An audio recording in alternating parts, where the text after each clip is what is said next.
All right, Zach and Jack, the first real episode brought to you by Speak. Does it feel weird? It does feel weird. We feel a little different, don't you? Well, I because can tell with the intro. for legit, 100 times I've said, believe in the Zags.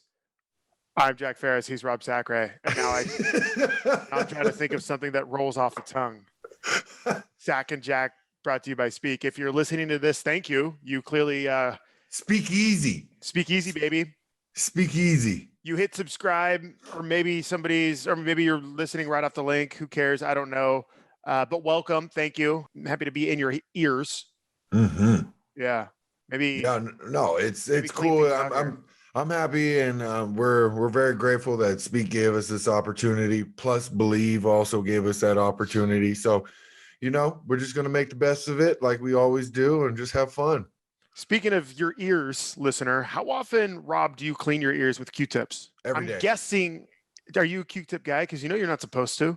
I know you're not supposed to, but it feels so good. Dude, there's little in life more satisfying. And let's say you go on a trip or something, and you haven't done it in a while. 4 or 5 days, you don't have access to a Q-tip, and you just know, and you dig in there, and it's like a shovel into dirt. It really is one of the most gratifying feelings. Yes.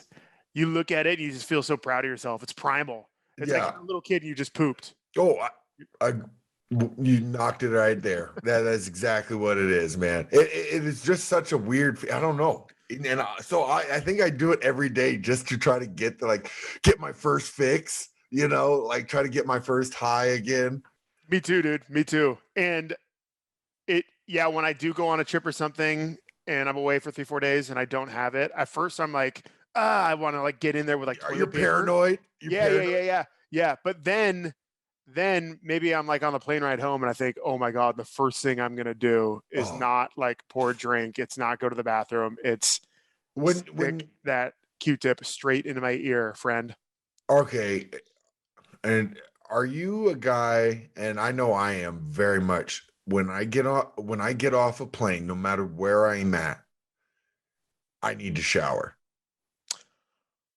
I need to. I feel so dirty. I don't care if it's in COVID times or not COVID time.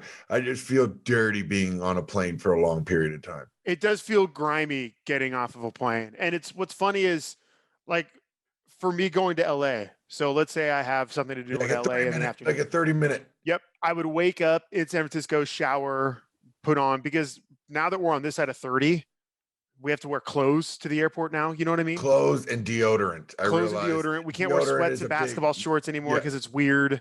You're right. I mean, occasionally I will, but that's when I'm rolling the dice. Anyway, you just feel like a normal human being when you put on real clothes at the airport. Pro tip. Anyway, yeah. But no, you're right. You get there and immediately, say you check into a hotel or something, you feel like before you do anything, you should shower, even though you probably don't have to because you showered 6 Absolutely. hours ago. You just feel like you just need to let me freshen up. Yeah. Let me freshen up a little bit before I do anything, because I don't know what it is. I don't know if it's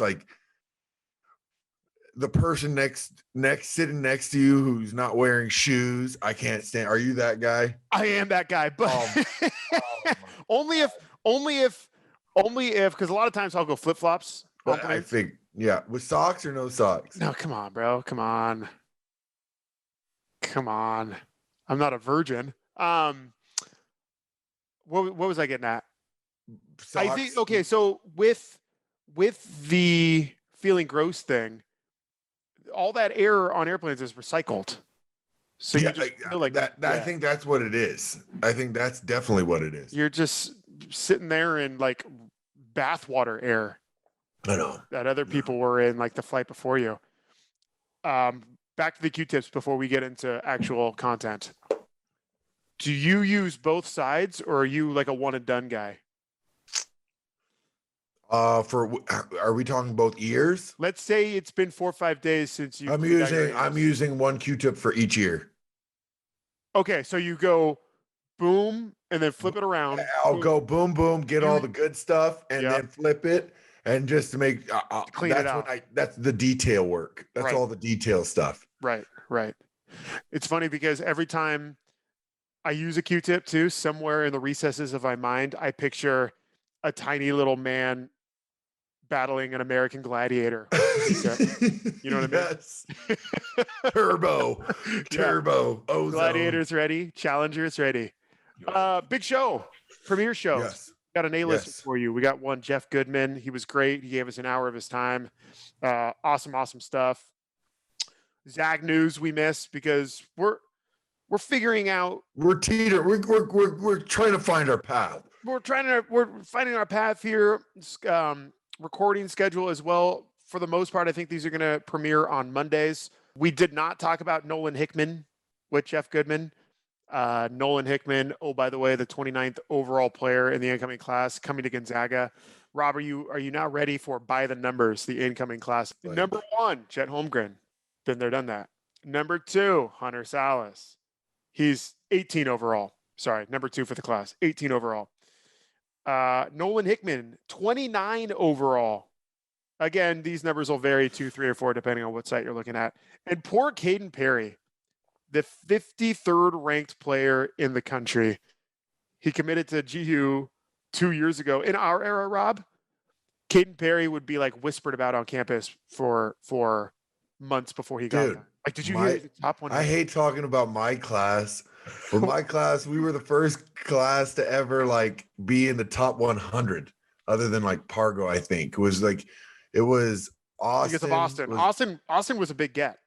Austin, Steve was like 50. Was Steve 50? Okay. And I was like 92 or something like that. Were you ranked? No offense. Yeah. You were Canadian, I was. You know? Yeah, I was ranked. It was all three of it. It was the first time we ever had gotten 3 guys who were ranked in the Here we go. Same class. Class of 2011, baby. Legendary. So congratulations on Nolan Hickman. Congrats on not going to Kentucky. Congrats on coming to Spokane. Welcome to the real world, man. Spokane. If you guys want to learn some stuff, come to my house. So all summer we have to discuss Zags and things. I have a couple of things I want to get off my chest, and I know you do too, Rob. So do you want to air your my trip? Yeah. Dude, so my horses go stay in Montana in the winter. And for our boy Kenny, one of our biggest fans. Okay. Kenny was in Indy. I'm sure you met him. I'm sure he came up and he talked how he was so happy to go out there and see human beings. Dude, I asked him when was the longest time he had gone without seeing a human being, and it was 2.5 weeks. That's 2.5 weeks is a long time to go without seeing a human. Right. So this was like normal for him? Dude, his closest neighbor is 25 miles away. Jesus, Kenny. Okay. Right. Okay. Right. Anyway, so I go out there, try to make a quick trip. They haven't had rain for the whole year. So we get there. I'm thinking it's going to be a nice day on Saturday. Dude, it dumped snow on us. Dumped. It was 70 degrees on Friday. And then the next day it dumped where it felt like I was in the middle of December. And it was the weirdest thing I'd ever experienced. And this was when? Tell me. This was 2 weeks ago. Oh, shit. Okay. This was 2 weeks ago. And so it all cleared up. Anyways, it all cleared up by 3:00 and it was beautiful, clear skies, all that. Well, Kenny, the Pendergraphs, David Pendergraft, former player at Gonzaga, his wife wanted some lambs that were abandoned or whatever. There were 3 baby lambs that fucking Kenny was bottle feeding. So the joke was I was going to take these lambs home with me and drop them off. I was like, no, I'm not doing that. Well, he ended up putting these lambs in a doggy cage and putting them in the back of my pickup. Now, do the Pendergraphs want to raise these lambs? Yeah, I guess so. Want to eat them? I wanted to eat one while I was there. At least one, yeah. Exactly. Yeah. There were 3. So, long story short, I'm trying to leave, get out of there. His road to get into town is like 23 miles of dirt road. I'm mobbing through it, 4-wheel drive. I look at my speedometer.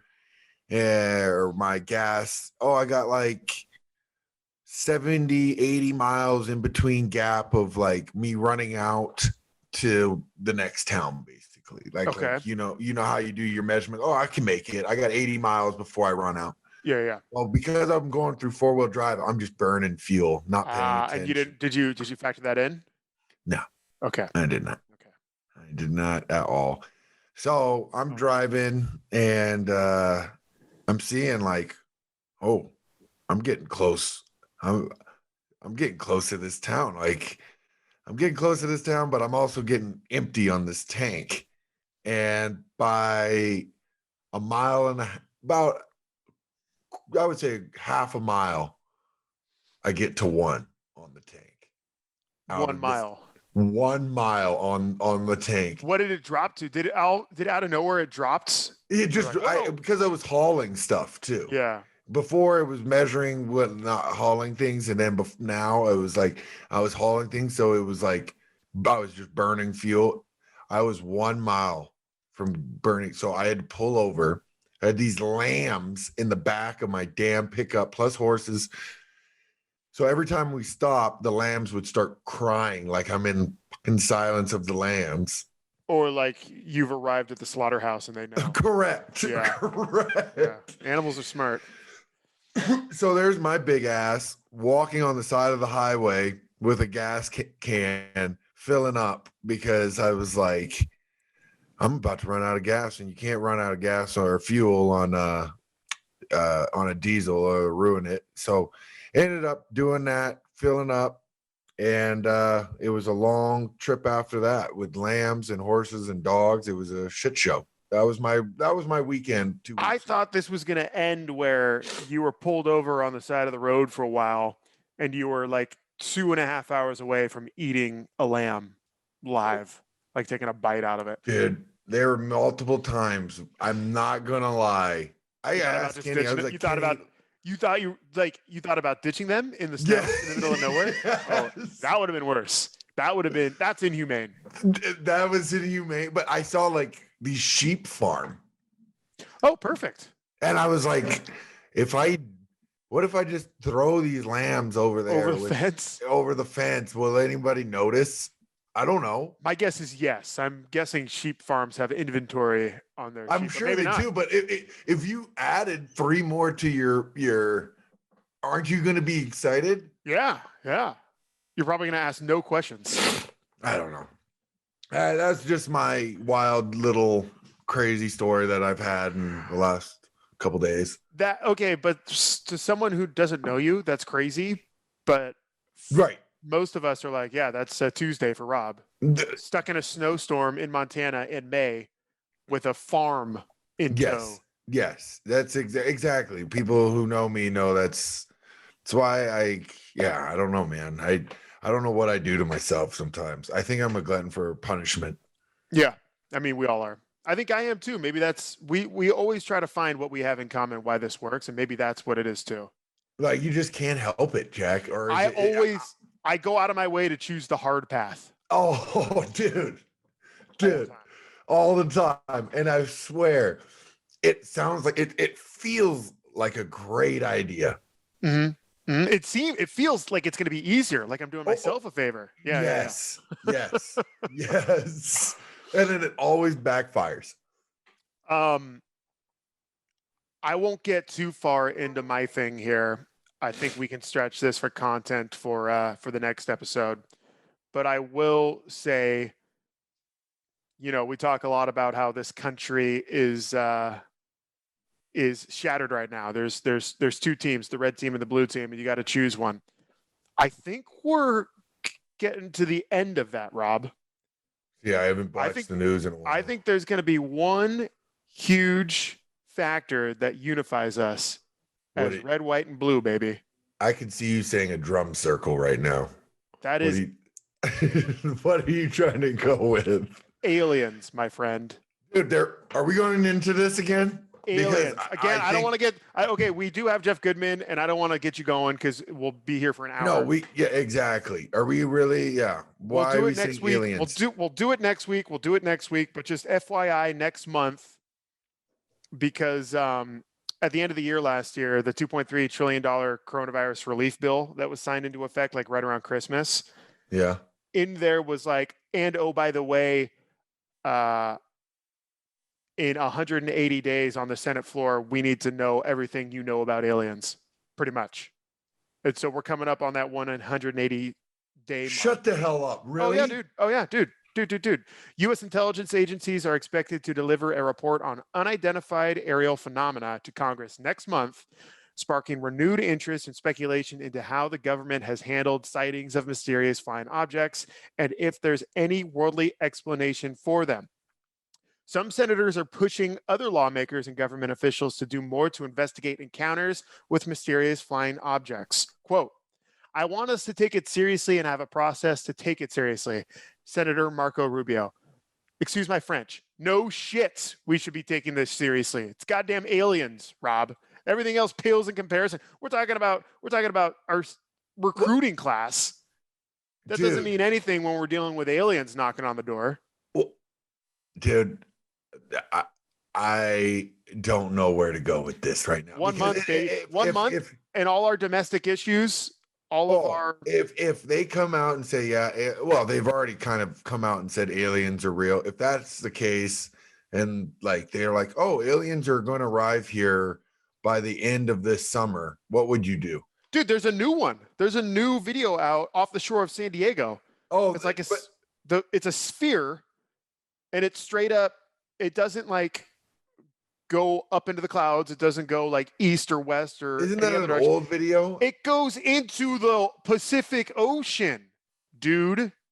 July 1st, 2019. Oh, well. There's new ones. There's new video of these suckers disappearing into the water. Are you saying that they're preparing, like the aliens are getting us mentally ready for them to arrive? No, I am of the opinion that the aliens could not care less if we know about them or if we're preparing for them or what, because I think they're just so beyond us. I think they just dig. I think they dig observing us. Because what do we? So we're like the ant farm. Are we like the ant farm? You're saying exactly. That's I subscribe to that theory that they are so beyond us, beyond our comprehension that they don't care if we're self-aware about them, because it would make no difference. But we'll find out. You know what? God bless America. We'll find a way to politicize it, dude. For sure, for sure. Oh, there's no question. They're gonna have you're gonna have the red side being like, oh, these are a bunch of liberals dressed up as aliens, and you're gonna have the blue like, not on my planet, not on my. Coming down here, taking our jobs, taking our H2O. And then you're gonna be like, and then you're gonna have the left being like, why can't we all be friends and all this? And these aliens actually want to like enslave us or something crazy. Watch it just be worse. Here I am thinking we're then I'm heading to Kenny's. The aliens are probably at Kenny's right now. That's where they're going to start. They're going to start at places like Kenny's. Probing cows. And they're not going to start in the big cities. They're not going to start in Seattle. They're going to rural Montana. See, we need an alien specialist on this. Yeah, we do. Still efforting a ghost specialist too. Let it be known. Ghost, alien, and we were talking about this not too long ago on the show. Ghost, alien, Scientology. Oh, Scientology. Well, Scientology is all the same. I'm in on aliens. I think you're just not paying attention if you're not in on aliens at this point. Out on ghosts. Not a ghost guy. Let the record show. Casper. I ain't scared no ghost. I ain't afraid no ghost. No. Oh. Hey, man. I think this is going to be a great... For the people who are listening, you have no idea what this show is about to turn into. We're going to talk about Zag basketball, but we're going to expand. We're going to expand on everything. So that's right. I just want them to know where we're going with this. Art Bell style. If you know who Art Bell is, you're one of the real ones.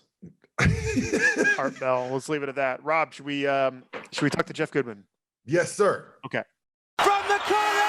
All right, Jeff Goodman Stadium, college basketball insider. Really, you're just a basketball insider in general. Arizona alum, Massachusetts native, and lover of all things Gonzaga basketball. I ripped that off your LinkedIn page. That's all accurate, right? Yeah, that was on. I didn't know I had the lover of all things Gonzaga basketball on my LinkedIn page. I might have to edit that for anybody not in Spokane. But so you're a Boston native, right? So how long have you been back home? Forever, man. Forever. I don't know why I came back. It was the dumbest decision I ever made. I mean, think about coming back to these winters when you went to school at Arizona. Like, what the hell was I thinking? But the good thing is, with all the different jobs I've had, you know, going from Fox to CBS to ESPN and now to Stadium, like, I've never had to move. Like, I've always been in Massachusetts. So that's good for the family, you know, being around my parents who are getting older and my daughter. You know, I talked to all these coaches and I'm like, how do you guys do it? And players, you know, but coaches, because they're older. Players, you don't care.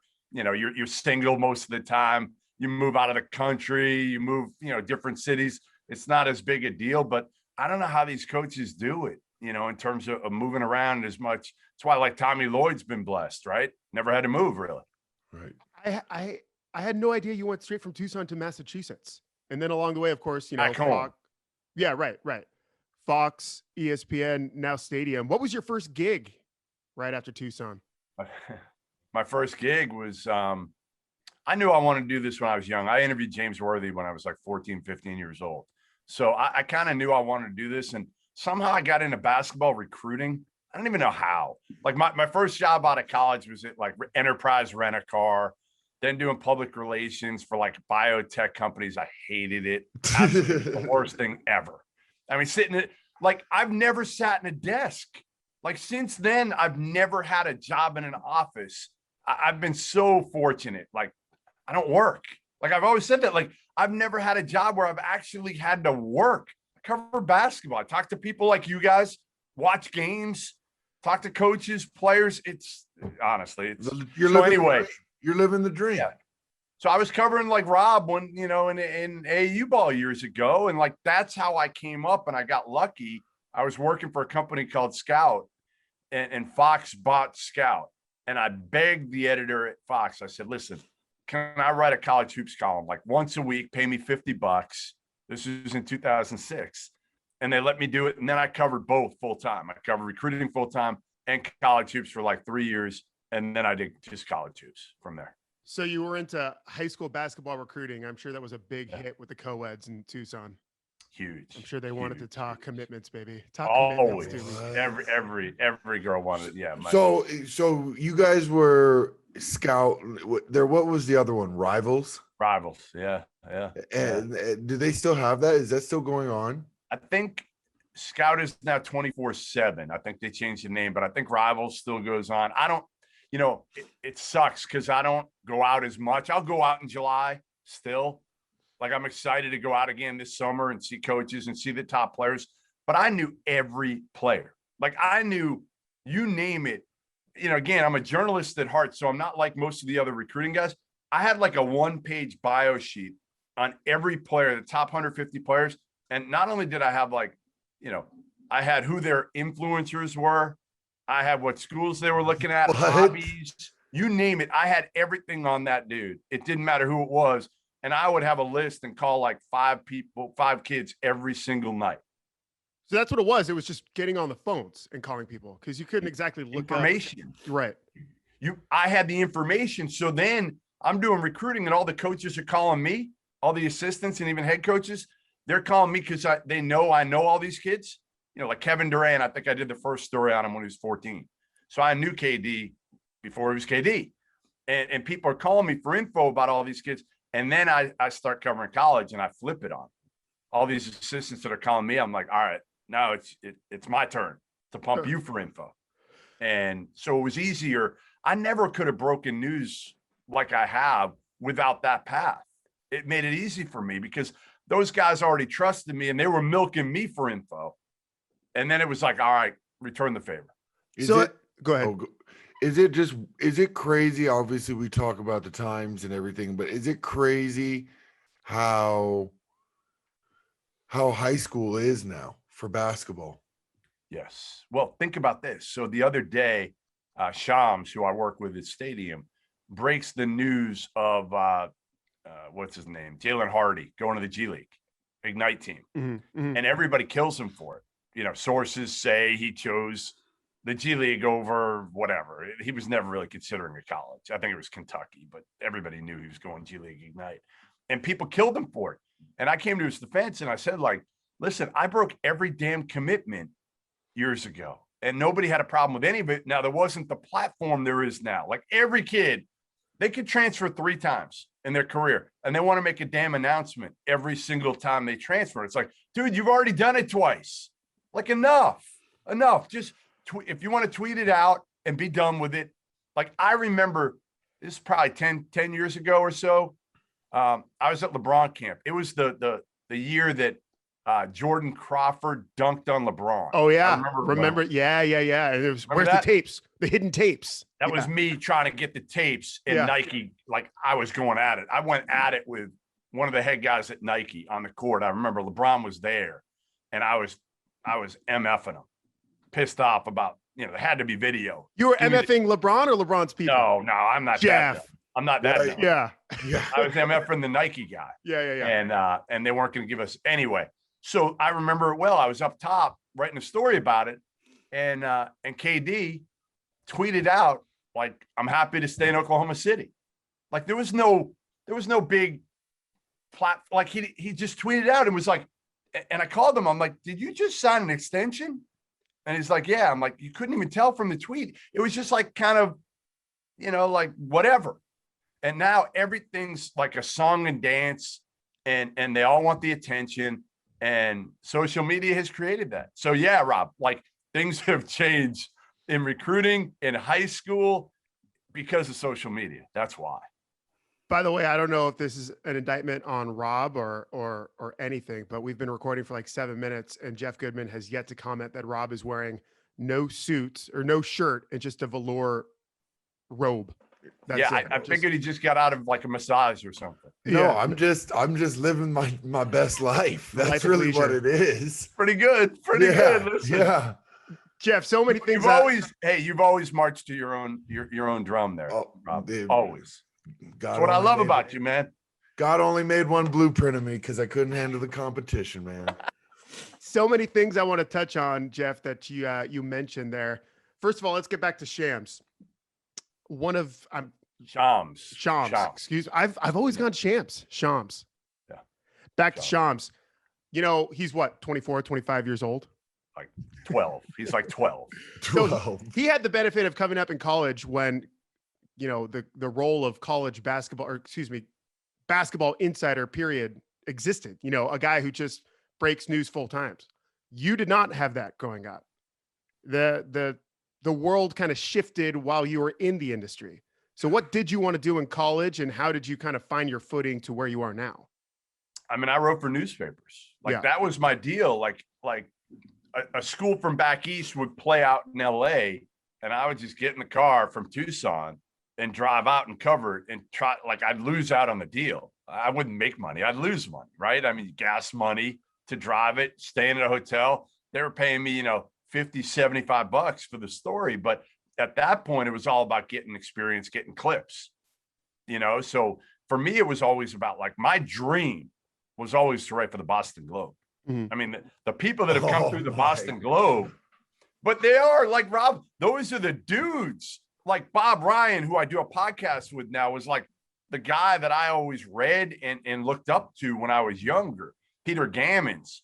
They had these notes columns. They still do. I don't really read the Globe that much anymore, but they had these notes columns for every sport that were friggin' ridiculous, because that's how like you got all your scoop then. That's how you got it all. You could hold it till Sunday. Now it's like you can't hold it for 30 seconds because somebody else is going to tweet it out or whatever. So I wanted to work for I still kind of do. I won't lie to you. Like, before I retire, I would love to like work for the Boston Globe for a couple of years and cover, like, write an NBA notes column or cover the Celtics. Boston. Hey, have you been to that old restaurant? I know this is off topic, but that old restaurant in Boston It's like the oldest restaurant in the country. It's right by the TD Center. It's like tiny, tiny, tiny. The bar?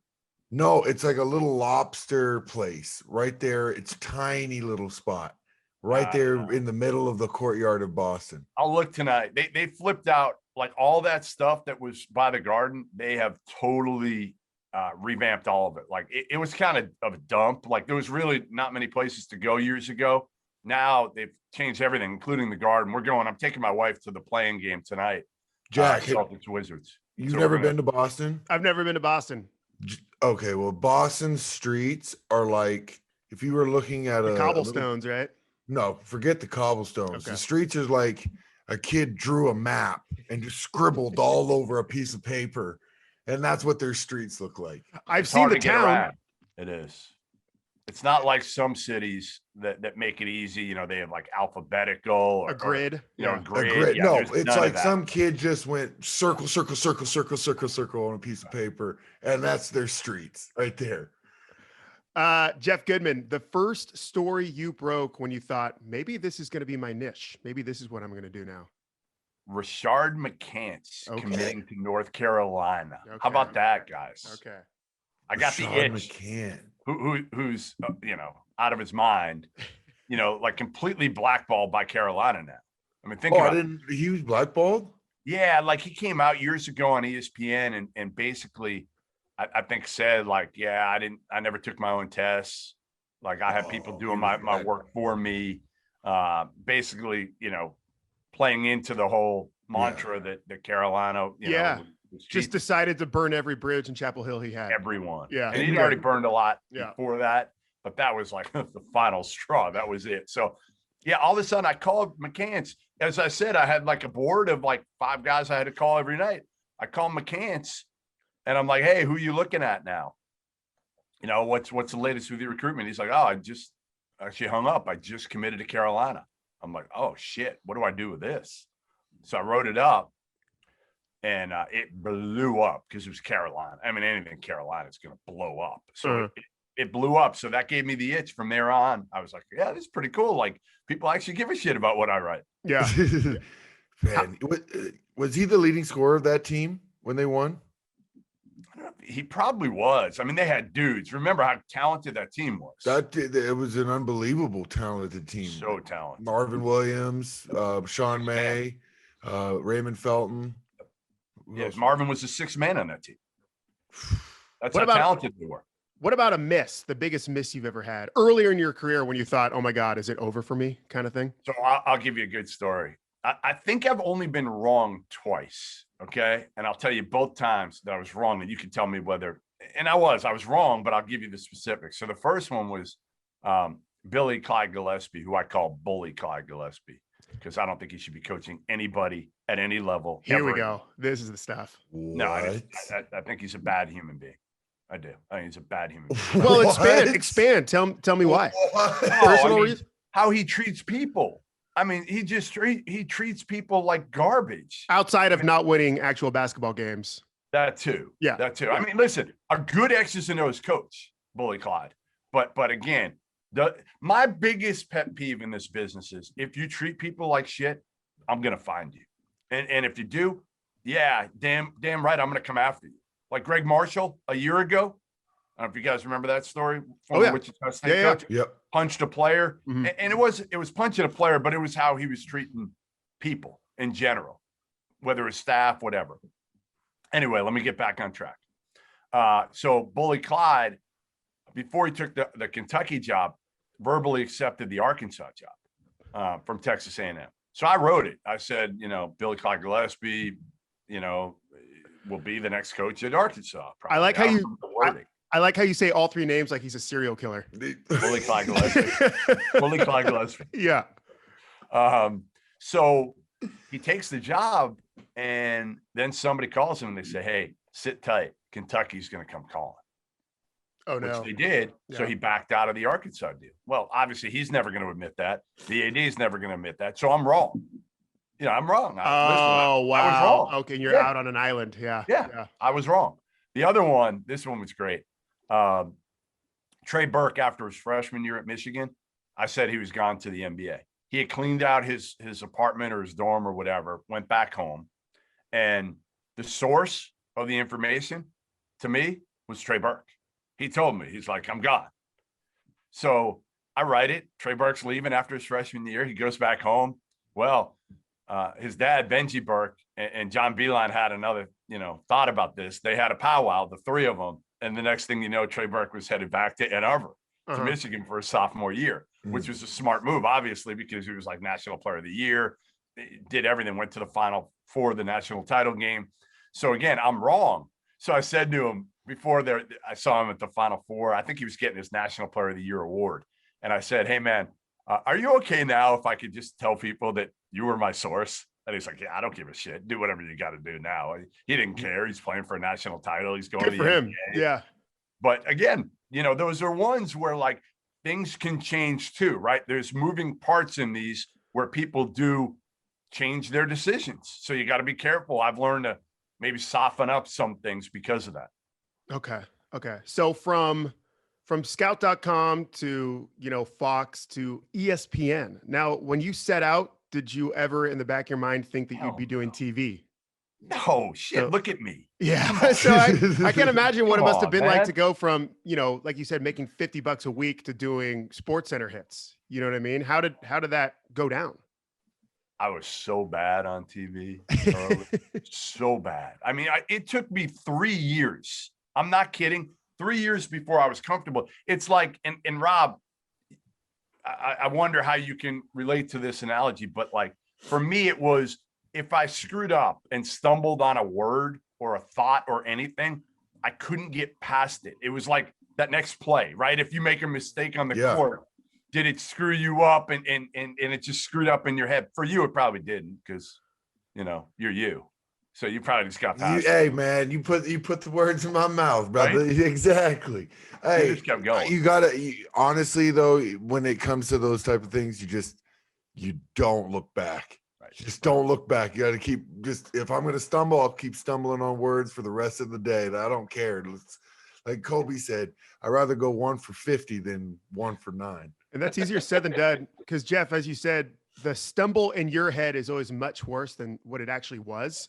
Yes. And then in your mind, you're like, oh my God, I'm an idiot. Everybody knows I'm an idiot. I'm exposed. Right. And then you're stumbling and bumbling and rumbling the rest of the way. Yep. So did somebody give you advice or did you just have to watch tape or what? No, you know what it was? Acting coach. No, they don't give you anything at ESPN. Oh, they really? Don't give you anything. No, there's zero. Like and I wish they had done this, and they should be doing this for everybody. They should have one person at all times that is watching everything that's going on, but specifically SportsCenter. You think there would be? You think there would be? Yeah, especially to the people that had no experience doing TV. The writers they hire, and every time they come off a segment, they should be saying, here's one good thing you did. Yeah, right. And here's one thing that you need to improve on. Yeah. Every single time. It doesn't take that much. So what changed it for me? Year 3, I'm on with Scott Van Pelt, who helped me get hired there.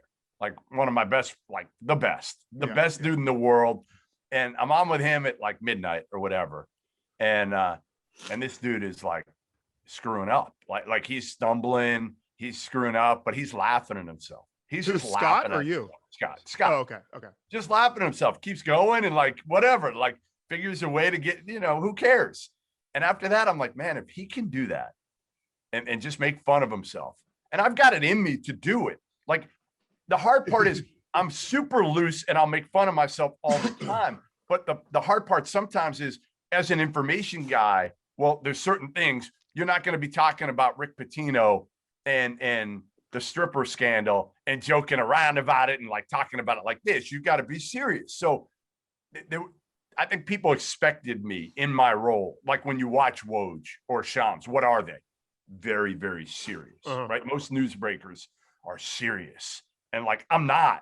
And finally, it took me like till year 3 to be like, who gives a shit? Yeah. I'm going to be me. Talk to him. Yeah. I like that. There you go. I've spoken with a few ESPN people about this because, sports journalism, the end all be all, the mecca is ESPN, right? So everyone tells the story of the first time they got the job, the phone call, et cetera, et cetera. And then immediately they talk about the day they left because ESPN just kind of beats you down Can you speak to that a little bit? Like give the people an insight as to why it's not so great after years and years, specifically for what you were doing. Yeah, I mean, I had 4 great years, and I worked my ass off. And year 5 was tough. There were a few things that happened. The Cliff Notes version is number one. Early on in the year that year, Dan Dockich came after me on the air. We were doing a game together in Portland, PK80. Get in line, baby. Get in line. Yeah. Dockich hit list. Dockich is not the greatest human being. Yeah, he went after me. Ohio State was beating the hell out of Stanford. They were going to play Butler the next game. And they were saying, Dockich was basically saying, this is going to be so tough for Chris Holtmann, the coach at Ohio State, because he's got to play his former players at Butler, former team. And I jumped in as sideline reporter and said, like, why? Like, why should this be tough? Like, he left for double the money. He left Butler in a much better place than he found it. Like, no, this shouldn't be tough at all. So he starts screaming at me, you don't know what you're talking about. Sideline guy this, sideline guy that. And I took it because we're on the air. Like, you can't do that. So I was done with him. Like, damn. So he's your teammate, and this is going on. The worst teammate. The worst teammate. The next day, how about this? The next morning, you know how the Nike store out there? You guys been to the little Nike store in Portland? Yep. I'd never been. So they give you the cards. I walk in, first person I see, Dockich. Yes. So, and you can't get away from it's a small store. Like the Nike store there is not like this big running outlet into each aisle. You right. just run into me. Yes. Keep running into him. And I went right up to him and I'm like, Dan, man, you can't do that shit. Like, you just don't do that shit. So by the end of it, we kept passing each other. He's with his, I don't know if they were married. I think his wife.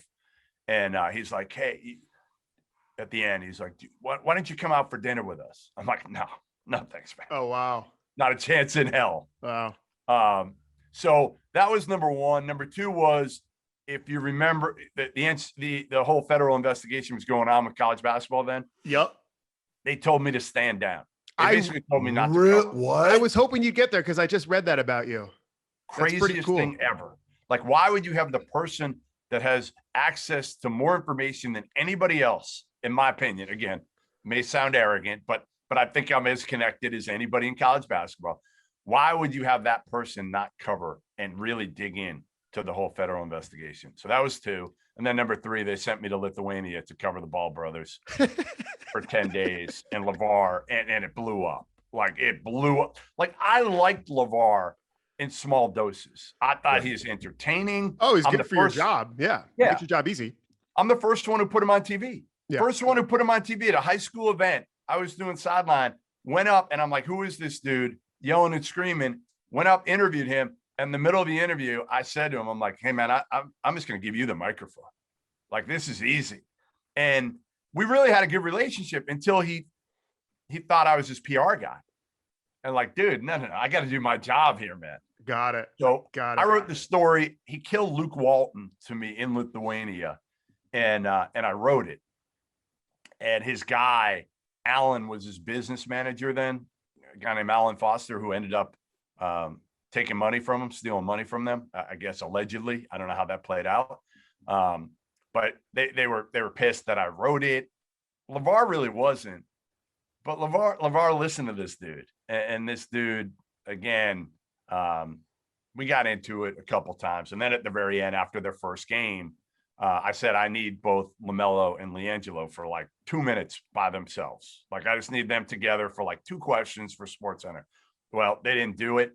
And remember the Facebook show? They had this big Facebook show. Oh, yeah. Oh, yeah. So they had like cameras everywhere, whatever. They wanted to mic me up before the game. I'm like, no. But they had. So when he said no, I dropped a couple F-bombs at him. Well, I was just like, come on, man. Like, I'm the only one here. He outgrew you, like he had outgrown you? I don't even know what it was. He was like, well, we already did a press conference. I'm like, dude, no. This is SportsCenter. Yeah. We came all the way here to Lithuania for you knuckleheads. Right. Like, the least you can do is answer two. And the kids, I felt bad because I tried to tell both of them, like, when they got off the van for that first game before the game, I said, hey, guys, because they don't talk much. LiAngelo didn't say anything. Lonzo, who I love, never ever said anything, like 2-word answers. LaMelo had more of it in him to talk. But I said to both the kids, I said, listen, I'm here to make you look good. You're going to get out the van, and I'm going to be there with a camera, and just smile and give me like, instead of like 2 words, give me like 2 sentences. You don't have to give me a ton. Just smile. Everybody's going to see it back home.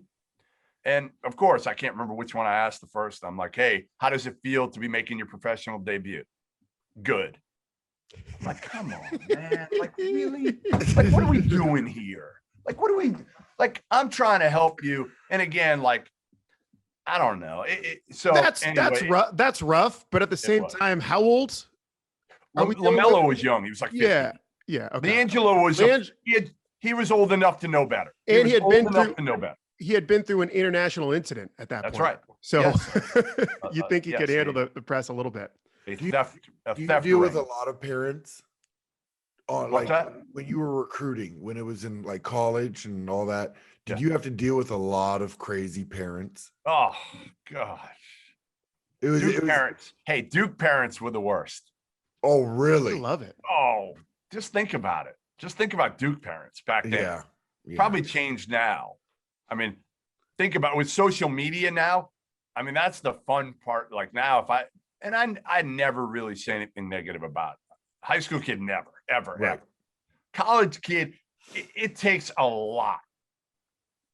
Like for like a high school kid, if a coach asks me and they say, hey, this kid is, you know, he's a prima donna. Can you do me a favor? Can you put something out there that might help, help kind of focus him? I will do that if I know the coach well enough. Like I did that with TJ Warren back when he was at Brewster Academy, and he hated me for it. And NC State fans hated me for it.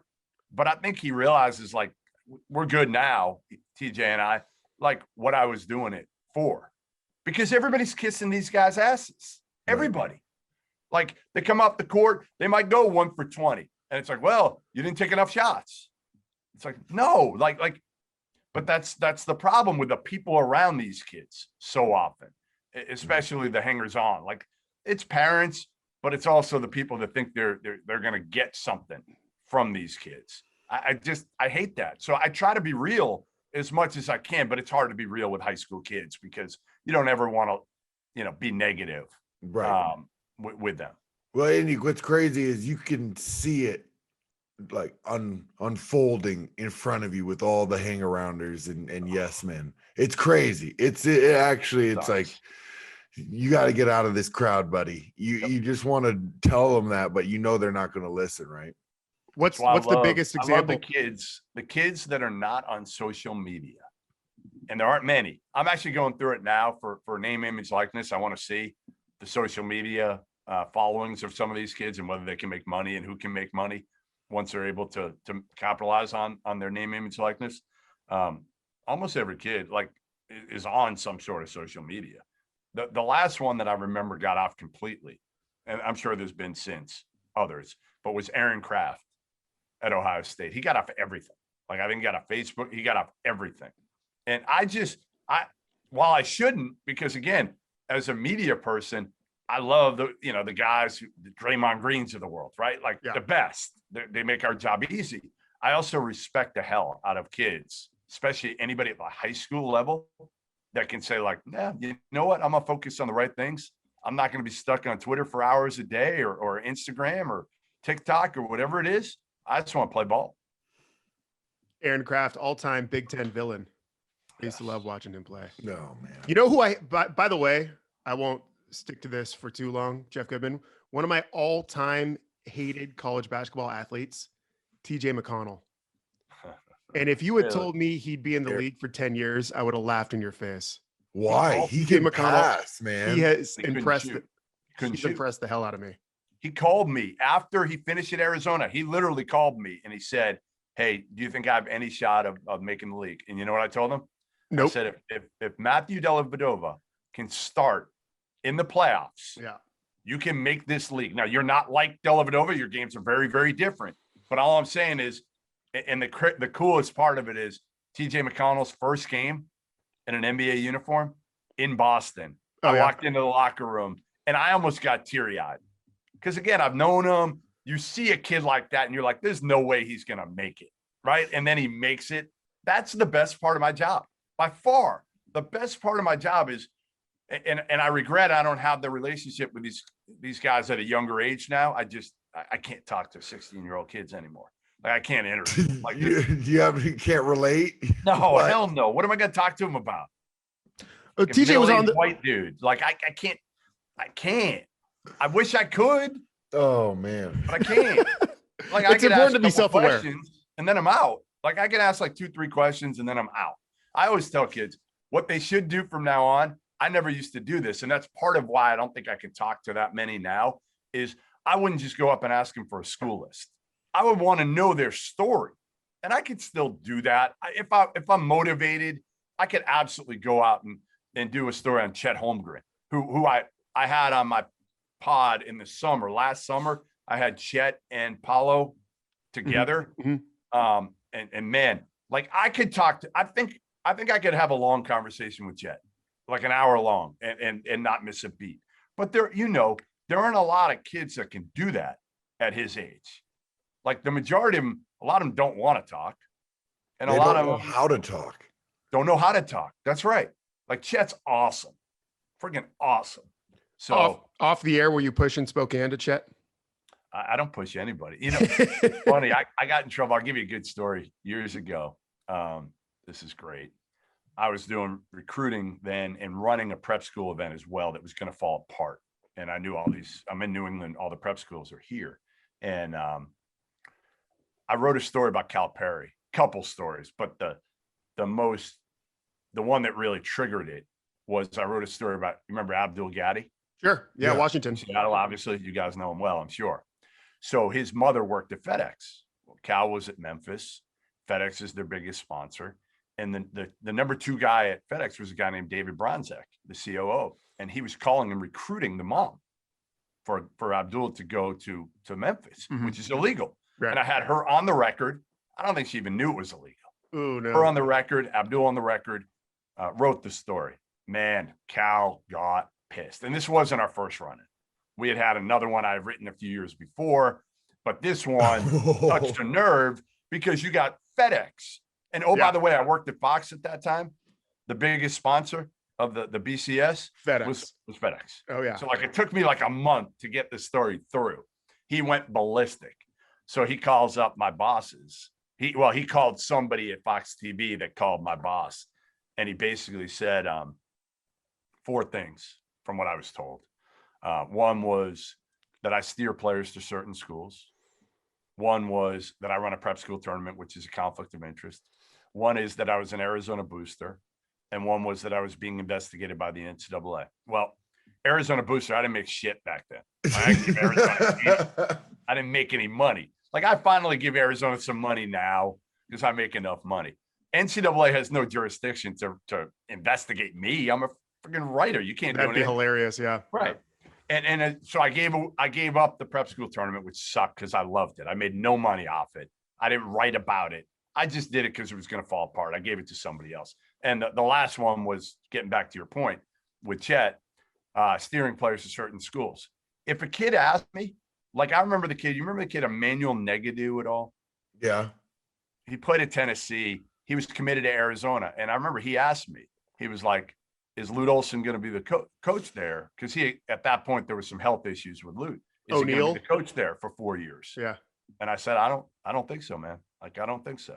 So like anybody who ever says like, I'm steering players, I'm going to help the play. If they ask me a question that I can answer, like, I'm not going to tell them where to go. But if they ask me like, you know, something about that program or are they recruiting somebody else? And I really regret not doing it as much back then, like, especially with dickhead coaches. Like, that's my biggest regret. My biggest regret is not being able to tell a kid then, hey, you know what? Be careful going to play for Bully Clyde Gillespie. You know, because they don't know. These kids don't know when you commit. Oh, sure. What they're really like. Yeah. Everyone can be impressive on a recruiting trip. You know what I mean? Man. Everyone can put on their best face for an hour and a half, 2 hours when you're chatting up the parents. Yeah. That's right. It's wild. But at the same time, what do you think about the whole portal then? Here we go. I mean, listen, on one hand, and I'm curious to know your thoughts on this. On one hand, I agree that kids should have the right to transfer and not have to sit. Although it helps a lot of kids in that year sitting and getting better. As like Kelly Olynyk, when he redshirted, or it's not the same, and a lot of guys, have benefited through that at Gonzaga. But I will say on the flip side, the quality of play is going to suck next year, guys, because you're going to have over 50% of overall college basketball that is going to be flipped. Like there'll be 50% of every program on average that will be new from a year ago to now. That is not going to be good for the quality of play for college basketball, especially in November and December. Maybe by January, it'll be better league play, but we know what matters is November and December for building your non-conference. If you suck in November and December, especially your league, like you're done. Like Pac-12, that's been shown before, even last year, right? I mean, Pac-12 wasn't very good, and then all of a sudden the Pac-12 was great when it mattered most. You got to think this is a bubble, though, a transfer bubble that's going to burst at some point. I mean, COVID really didn't help. It wasn't great. COVID made it exponentially worse. Do you think 2 years from now we're back to transferring's like close to a last resort, or no? This is the new normal. No, because kids see other kids, especially at the mid and low level, all they needed to see is one other kid do well on their team or in their league. And 9 can fail. 9 can transfer up and do nothing. But all they want to see, look at him. Arleek Jones last year goes Radford to Louisville. You don't think every kid in the Big South right now is thinking they can do the same thing? Every top player? They are. It's just a weird time in that sense of like, because you remember you were saying earlier in the show, like when you're talking to parents and everything and how important and people were guiding you to a certain direction and you had to go to that school and how important that school was. But then like, I feel like it takes the whole importance out of it. Yeah. I don't know. It's again, I don't think it's good for the game. And Rob, what do you think it is for the kid? Like, do you agree that the kid should have the ability to transfer and not have to sit out? You can't transfer multiple times. Right. Well, that's what they're going to try to get in this one-time transfer rule. But this year it's going to be tough because like, who are we talking about right now? James Akinjo, who went transferred Georgetown to Arizona and now it's going Arizona to Baylor. Well, all he's got to do is say, I had issues because of COVID. I have mental health issues. And you're telling me the NCAA is going to fight that? Right. Well, that's what I mean. I think once we put COVID more in the rearview mirror, things are going to get better. But maybe that's just me being optimistic. Yeah, I think it's you being optimistic. I think the numbers won't continue to grow from here. And again, the transfer portal, you got to remember too, there's like 300 kids in the portal right now. That's crazy. That's crazy. No. There's 300. You didn't let me finish. There's like 1,400 overall. There's 1,400, Rob. Scholarship kids. We're at about 1,400 right now. Okay. What they just think this is like musical chairs. Well, here, let me get to it. Now, somebody will put a number up of like 1,550. There's like 150 walk-ons. They need a different portal for walk-ons, first of all. Like walk-ons should have their own damn portal. They don't need a portal. I'm sorry. That's what I mean. Yes, that's what I was trying to be nice. Right? I will. I'll call it what they don't need. Yeah. You're right. They don't need a portal. Okay. So, but you've got like 300 kids that every senior, remember, all the seniors got their year back. So if you're a senior right now I'll use like Iona. You played for Rick Pitino last year. And why wouldn't you just throw your name in the portal and see if a high major comes along? Right? There's no downside. If you're saying to yourself, hey, my career's over. I don't want to play another year at Iona or the mid-major. But you know what? If a high major calls, I'd look at it. I'll play another year if the right high major. So I think you've got like a couple hundred of those. A lot of kids like that, they have nothing to lose. So you got like 300 seniors and even a lot of high major seniors. Remy Martin yesterday, Arizona State decides like, well, he's not an NBA player. We know that. He's not an NBA player. So he's either going to go overseas try to maybe sign a two-way if he could, or now he's going to go to Kansas. So if you're him, you're saying we sucked at Arizona State. We didn't get a ton of publicity in the Pac-12. Let's face it. And I'm a Pac-12 guy, but I live in the East Coast. People don't watch the Pac-12. No. They just don't. We don't stay. Listen, I'll stay up for really good games, but I'm not 20 anymore. I'm not staying up every night till 1:30 in the morning. I'm not. What do you want me to say? No, you're right. That's a great segue, Jeff, because over the last 10 years, you've been to all the major Thanksgiving tournaments. You've been to all the super fun non-con neutral games. So my question to you is the fan base you consistently have the most fun with. I mean, it's Kentucky because I screw it. Damn it. You know, like I just have fun with them. I know how to push their buttons. They don't even know I'm pushing their buttons and messing with them. Like they think it's real, a lot of it. Oh man. So it's like, but they all hate me. I mean, years ago, I went to back home, like back to Tucson, and I had to check in under a different name because they had been calling my hotel room the previous time. They hated me. Yeah. So like, it doesn't matter. Every fan base has hated me at one time or another. It sucks. That's not true. I don't think the Zags have ever hated you. That's a good point. You're right. You're right. Give me that one. You're right. Very few. Now, how about this one? So my daughter's a junior in high school now. So she's looking at schools. Mm-hmm. And I don't know why. She's gotten into sports the last couple of years. Had no interest in sports the first 15 years of her life. Like zero. All this. She loves hockey now. Loves hockey. So we got to fight over the TVs these days because NBA playoffs, hockey, whatever. But one of the schools that she wants to look at because she wants to do something in sports, broadcasting, probably, is Indiana. Well, Indiana fans hate me right now. Yeah. And I don't understand why. It started with the fact of me telling them, you're not getting Brad Stevens, you idiots. Like, you're not getting him. And I was right. And they still kill me for it and act like I was wrong. And then they hire Mike Woodson, a 63-year-old who's never coached in college. Right. Has been in the NBA his whole career. He's 63. Yes, I said, I don't think it's a good hire. It is. And now my poor daughter wants to look at Indiana. And I'm like, what do I do? Like, do we got to change your last name? No, go with it. Wear like a badge of honor. Ride it. Poor girl. She'll get killed, man. She's going to get killed. Jeff, I got like a year. I got a year to try to get him on my side, I guess.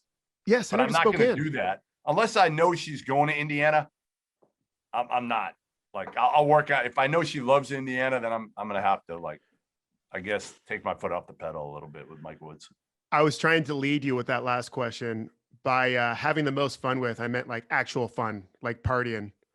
You're going to get me to talk about Zags fans in the bars? In the bars, oh yeah. God. Because I don't want to put you on blast, Jeff, but Tennessee Gonzaga 3 years ago. Yep. I was in the apartment afterwards when my buddy fell and mashed his face on the coffee table. That was crazy. I mean, like, and I didn't know, like, I would have went to the hospital. How did he end up? He's fine. His name's Danny Collins. He's got a scar on his over his. Yeah. Do you want to tell the story from your point of view? I mean, shit, I don't remember all of it. Okay. I probably had a few too many that night. But we were out.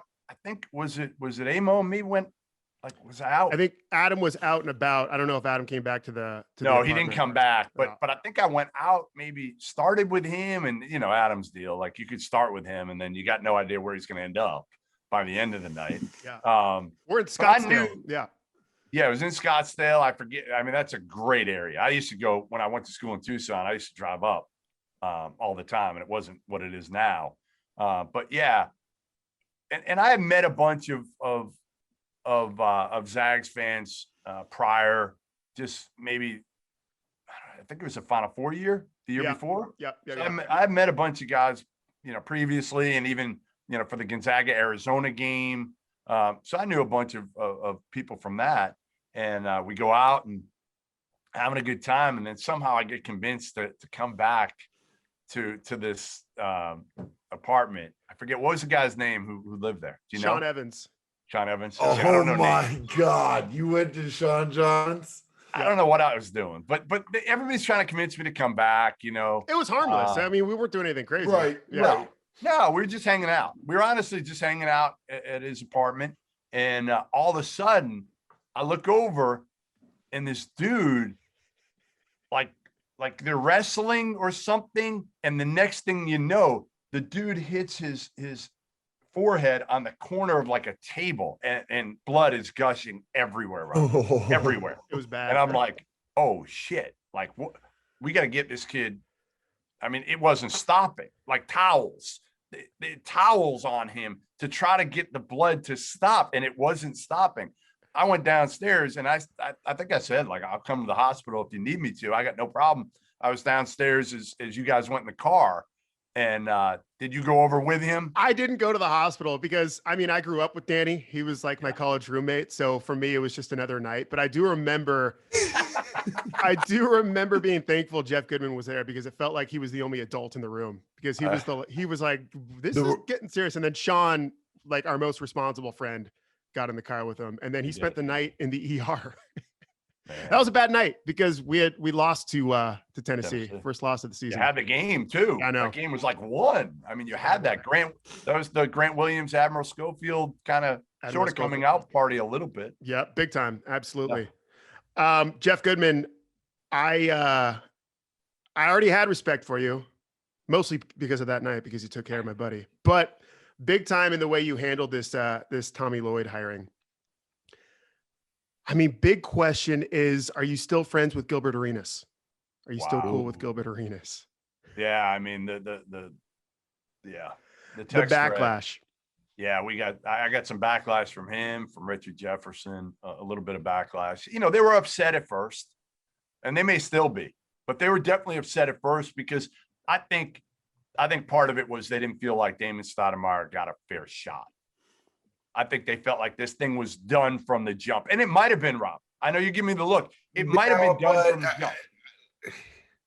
Did he really here's my thing with that whole discussion. He didn't make it. He hasn't even made it to a WCC finals. True. But I'll play devil's advocate. And you know how I feel about Tommy and having him in Tucson. Right. The devil's advocate is, well, he's been a head coach. Tommy Lloyd hasn't. Yeah, no, that's the de facto. It's fair. It's fair. I see the argument, but I just, if you know college sports, which you and I feel I know a bunch. Like if you follow it, you realize how much Tommy has done for Gonzaga as well. I don't think people realize that nationally. That's the problem. I don't think, and I mess around with Few a lot on this. Is like he doesn't want to go out recruiting. We know that. Like he doesn't want to go to the Peach Jam. They got to drag him out, and even then, sometimes he won't go to the Peach Jam. Nobody was happier that there were no visits and no AAU tournaments last year than Mark Few. Nobody. Right. Like the dude, what he does per hour worked is insane. And I'm not saying he's lazy, because when I tried to say that, he went off on me on my podcast with Robbie Hummel. I literally told the story of Luke Ridnour to Hummel. It's a great one. And how basically after he missed out on Luke, that I was told that his whole kind of approach changed. He put in all this time. They didn't get Luke. And he said, the hell with it, I'm not doing it again. I told Hummel that on our pod. So Fewy, one of his kids must have shown him the pod. And he's like, I want to be on there. I want to be able to defend myself against Hummel. That's BS. So he came on and he literally did. Like, it's the thing. People he didn't deny it. He didn't deny it though. Right? Because I listened to the pod. He did not deny it. He did not deny it. No, you're right. He didn't. I love Fewy. I feel like he gets a bad rap nationally because I don't think people know what type of personality he has. And he's got shit to him. Like, you guys agree on that or no? I mean, you guys are close. He's very introverted, so it's hard to get it out of him. But once you get it out of him, then you realize how great of a guy he really is. But he's very just introverted and secluded. But then once you give him a beer or something, then that's the key. The key is give him a couple beers, loosen him up, Yeah. Like I've seen him at the blackjack table. Oh my God, with his group, right? Years ago, it was like him, Mons. I'm trying to remember. Billy Walker was there too. And this was I had no money, and I forget where they were gambling, the Win or one of those. And Billy Walker gets his ass kicked. And he's part of that group. And I can't remember who else was there, but he gets his ass kicked, gets up. I sit down and I win like $1,200. And poor Billy Walker's right behind me. And I just felt bad for him. But anyway, Mel Gibson was like 10 feet away. I told this story in the pod. Jack, you probably heard it. Mel Gibson's like 10 feet away with this like 18-year-old girl. And he looked like you, Rob. He was wearing, picture what you're wearing. He wore that to the casino.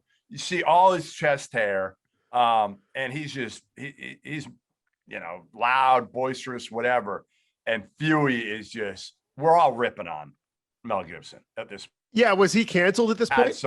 We had all had some. And that's when I kind of first, I think, saw that other side of Fuey. And it actually happened a couple of times. It also, I told this story in the pod with a Maryland guy. There was like a Maryland video guy named Matthew Lasuski who was sitting next to me at the Palms playing blackjack. And I had taken a few shots at Gary Williams. And this dude defended Gary for like 2 straight hours. We're playing blackjack. We're the only two, maybe Gary Parrish was there too. 3 of us on the table. This guy's coming at me for 2 effing hours. And Fuey's behind me cracking up because he knows it's getting to me at this point. I just want to have fun, play blackjack and relax. This dude keeps coming at me. Finally, I look over at the dude. He's like, give him credit. He's like 23 years old. Yeah. And I said to him, I'm like, hey, man, listen, you tell me the price. How much is it going to cost to buy your ass off this table? Because I need you going. Like 200, 500, whatever it is. Like, I'm winning here. I don't want to leave. Whatever it is, I need you going. What was the price? He didn't. I was happy. Like I wasn't going to do it because, again, I didn't make enough money to buy anybody off the table. But if I was making what I'm making now, yeah, I would have given him, it would have been worth it. But we're actually friends now. So I guess to all this, I would say like Mark Few to me is one of my favorite people in this business because I do think there's multiple sides of him. And the other thing I think Fewey's great at now, he's unafraid to speak his opinion in his mind. And he's got the platform now. He's got the respect. So many guys I've seen get to that level, even like Billy Donovan. Billy Donovan won 2 straight national titles. He didn't want to talk about big picture things and topics involving college basketball. Fuey doesn't give a shit. Nope.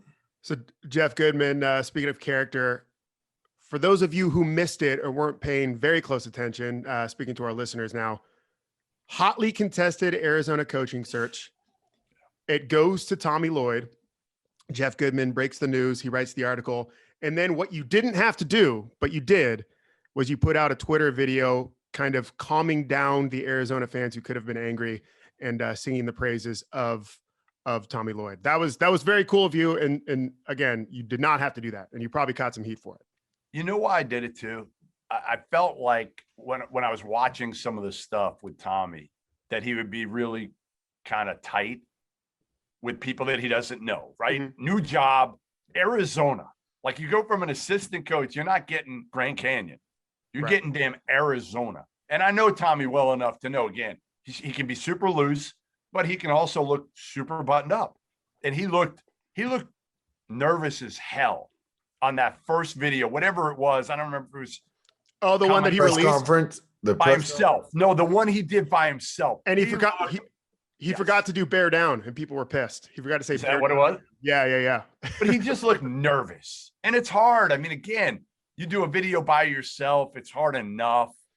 So I guess my big thing for Tommy was too. I wanted to give him a chance to do it with somebody he's comfortable, that he could show his personality. And that's all I wanted to do in this. Like he ripped me a little bit, I think in that video. I maybe ripped on him a little bit.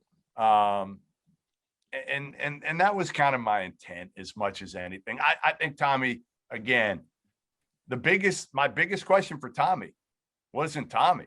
My biggest question was his staff. And I still have it. I still have it. I won't lie to you guys. I do. Like, I love Jack Murphy, but is he your number one recruiter? And I love Jason Terry. Like, Jason Terry is one of my all-time favorite players at Arizona, and I love his personality. But can Jason Terry get players, or is it going to be all up? And the three of us probably know who the second assistant's going to be, or the however you want, third assistant. Maybe you guys don't. I think I have an idea who it's going to be, and I'm not sure it's going to be a proven recruiter either. So I think a lot is going to be on Tommy Lloyd to get players. A lot. But here's the thing: Tommy is a great recruiter. But he's got a lot of other responsibilities now. Agreed. But at the same time, he's such a great recruiter himself. I think he can easily transition those guys of how to do it. I just think the other part, Rob, is like, listen, he could go overseas for 2 weeks in July for recruiting. I don't think you can do that now. You're the head coach at Arizona. You're right. You got to see the California kids here. You got to bounce around. You can't go overseas. Now, he's made enough contacts that he should be okay there. Go ahead, Jack. I was just wondering this, and me and my friends were talking about this. This would probably got to be the first summer in like 15 years Tommy hasn't gone overseas. He's probably itching to go to Europe right now, you know? Yeah. I mean, listen, maybe you can get away for a few days. Yeah. 1 weekend. If there are 3 weekends in July this year, maybe he could scoot over there for 1 weekend if it's worth it. If he knows a guy, can get a big time player, but you can't do what he used to do, which is just go over and develop relationships and just see people. Like, there's got to be a full mission. Like, if you're going over there, it's to get at least one player that you're going to come back basically locking in. So listen, I just, again, if it was at Gonzaga, I'd be like, all right, he knows the lay of the land. He's got everything figured out.